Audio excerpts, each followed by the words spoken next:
Ryan, kumusta na ang lagay na panahon dyan sa Camarines Sur? Yes, Monica, itong maghapon ay hindi pa naramdaman ang pag-ulan na dala nitong bagyong Opong. Ngayon lang, ngayong 2 oras na nakalipas ay nagpakita na ito ng mga pag-ulan. Naranasan na yung mga pag-ulan dito sa probinsya ng Camarines Sur. Monica, dahil sa inaasahang pagtama ng bagyong Opong sa Kabikulan, nakaalerto na ang mga Disaster Risk Reduction Management Office ng bawat bayan sa rehiyon.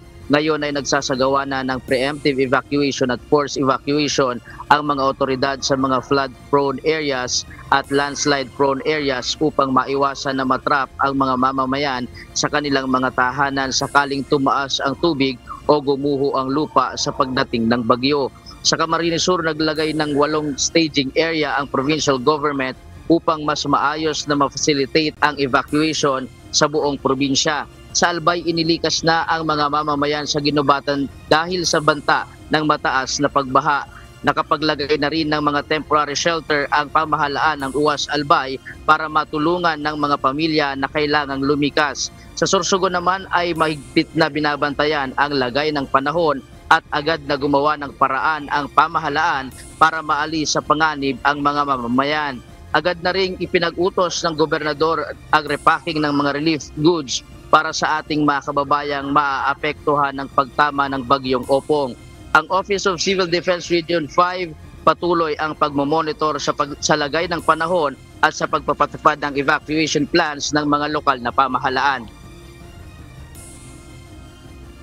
Side namin, sir, sa Office of Civil Defense, naka-continuous kaming 24/7 dito po sa ating Emergency Operations Center para makuha natin yung data from the ground, from the PDRMOs and CDRMO Naga para mabilis nating ma-relay sa iba't ibang mga regional response agencies po natin.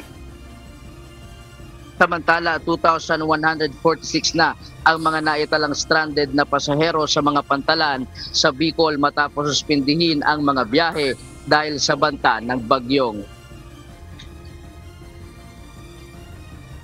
Monica, nandito tayo ngayon sa Iriga Sports Complex dito sa Iriga City, Camarines Sur, kung saan makikita natin, Monica, na nagsisimula ng magsidatingan ang ating mga kababayan o mga evacuees na nasa mga low-lying areas ng lugar ng Iriga City.